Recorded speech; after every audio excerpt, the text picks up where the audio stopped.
we wake, hear the birds and see the sun.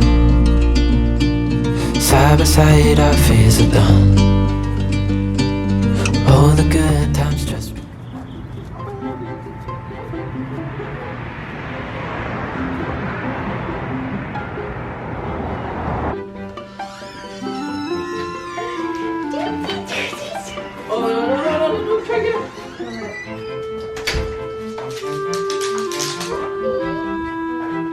Oh my goodness. You guys are home alone? What mess you guys do?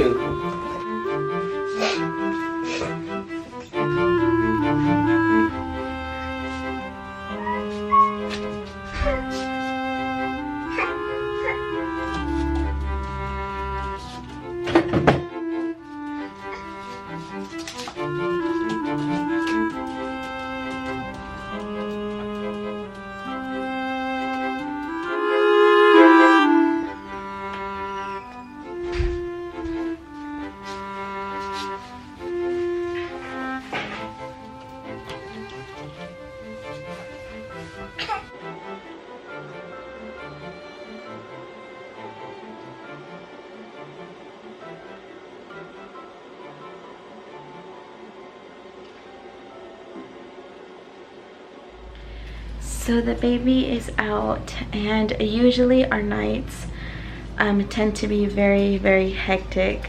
I call from 6 to 7 the bewitching hour, because that's when we start trying to get all the kids to sleep, and they're going wild and they're going crazy. And usually I try to have I put my big ones down to bed around 8, and they stay up till like 10 o'clock sometimes, and they come out in and out in and out. I have to go pee, I have to do this, I'm thirsty. But this is the first night in a long time that Daddy and I get to be alone without the kids coming out, in and out, in and out. So I'm very excited about that. So we're gonna go ahead and I'm gonna take a shower, and we're gonna see what we do.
So as you can see, we made some food, and the kids are not here today. I wanted to just give you guys the tea on how we met, because clearly we are of different race, and it's not normal sometimes. And it's not normal for, I guess, me or even you to marry out of our race, you know. So I want to talk about it. Okay. I want to talk to you guys a little bit about how we met. We met when I was 14. Probably, yeah. Yeah, we met when I was 14 years old. You were in middle school, so. I was in middle school. He was in high school. And we met because if you've seen our last video, you know that I was his friend's ex-girlfriend. Yeah. Why don't we call you guys girlfriend, boyfriend? We were dating for like 2 weeks. Yeah, that's No, that's it was not long enough. No, it was a month. It was a month. If our lips touched, it counts. My lips touch my mom's cheek. That doesn't count. Okay. Okay. Anyways, so we met because he used to come over and visit with all his friends, and in the midst of all his friends was Me? my husband. Yeah. Yeah. And he claims that he fell in love with me the moment that he saw me. Oh yeah, it was like love at first sight. And I was like, I swear I'm gonna marry that girl one day. And that's it. Oh, That's what it takes. So that's what he said. He said that he saw me, he fell in love with me, and that was it. Okay. But anyways.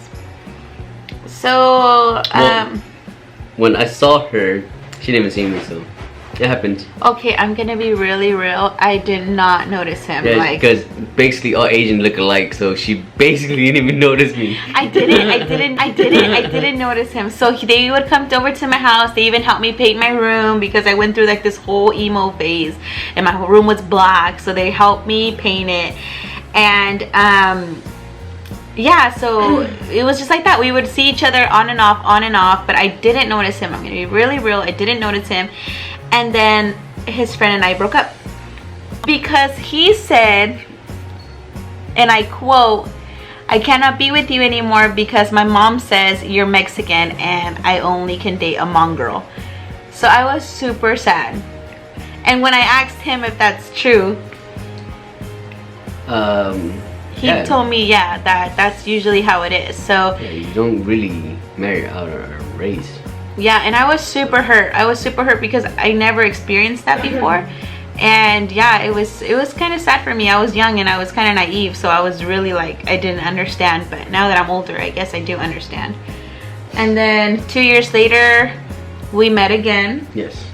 I got in contact with his friend, because like I said, we were all friends. Oh yeah, we met up at the park, and we had some fun. You didn't even notice me. And I didn't notice him again. I didn't notice him again. I did notice him a little bit. Even if there were just like 2 Asian guys and me being one of the 2, you wouldn't still notice me.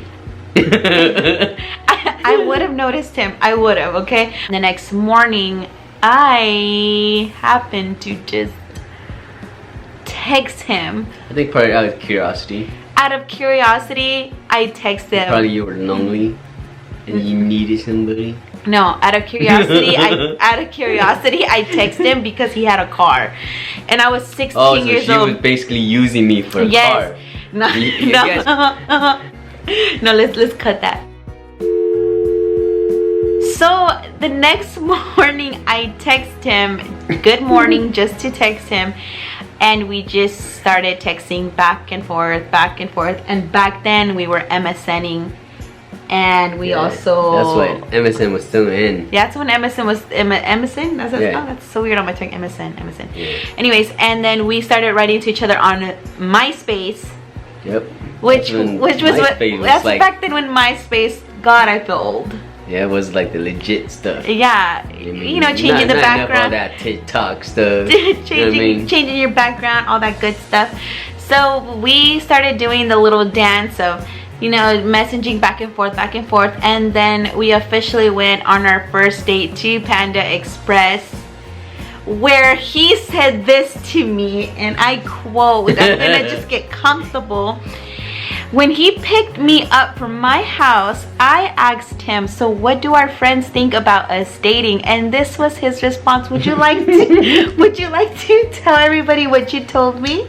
No, I'll let you do the storytelling. This is what I don't quite remember this is what he said to me.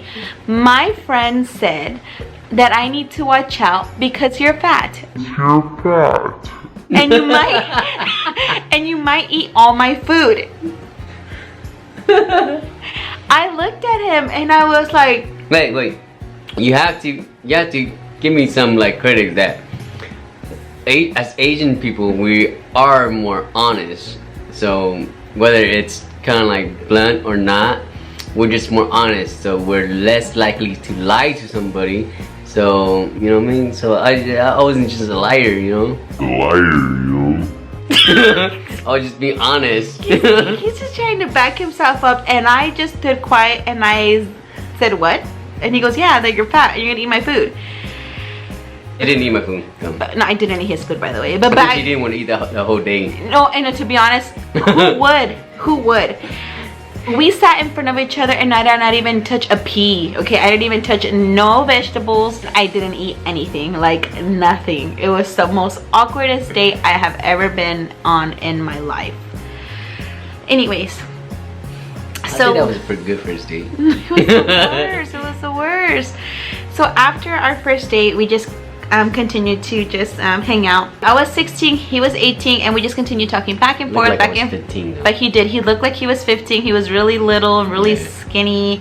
Had some bangs going down on his face. Yeah, I was really skinny. I turned really, to the side like you can't even see me. Yeah, he was really I just like little. disappeared. Yeah, he was really little. Of course, we had those little fights, that couples fight, little kids fight with, you know, it's over, and then we get back together. Yeah, she was still kind of little. I was really little, so she was really immature. I was very immature, and I would break up with him constantly. Yeah, constantly, to be honest. Like weeks. But you know what? We had some fun. We would. You have to admit, you have to admit, I was fun. We would drive around. Oh yeah, it's my first time dating a Mexican girl. So yeah, so it was different. It's different. I mean, it was definitely different. It was you know what I mean? different. It was different. Because most of my ex-girlfriend were, it would be like this. If I wanted to say, let's go eat something, and they're just like usually quiet, just like, it's good. What he's trying to say basically is that opposed to Latin girls, that we talk too much. Yeah, wow. we talk. It's like taming the shoe. I mean, but like yeah, she like had to tame. You know what I mean? Tame the Mexican? No. Yeah, it's crazy. But I mean, it's good. I mean, cause a little bit crazy in your life. It's good. You know, like crazy beautiful. It's different. It's different. Just like for me, dating a Hmong like was very different for me. Yeah. Like I've never dated outside of my race. I never knew Hmong exists. No. Yes, so what I is did. Hmong? Yes, I did. Okay, so it is different. It's different. It was different for me because he's very quiet and very calm, and I'm very the opposite of that. So we actually ended up complimenting each other very, very well. We ended up getting engaged. Yes. He actually proposed to me at my church. I was 17 years old. Yes. Yes, I was 17 years old. Now thinking about it, if my daughter got engaged at 17 years old, I will. Yeah. Hell no. I'll be like, who's this guy? You gotta be like Jesus or something. Yeah, I would be like, no. Okay, but anyways, we got engaged at I was 17, and we got engaged, and my parents were okay with it. They were okay with it, but parents were a little bit sad. But we never really had that of a great relationship, and I was always in and out of different houses. So remember that time you took your hamster? Yeah, like I would run. I'm leaving home. I'm never coming back. Yes, I ran away from home, and I came back. And I took my hamster with me, and I came back home. But yeah, so my relationship with my parents was not that great. It was always rocky, and I was always running away from home, in and out of the house, because my house was very, my home was kind of hostile. So it was not a surprise to them when I decided to get married. His mom actually completely disapproved of us being together because I was, my mom wasn't disapproved.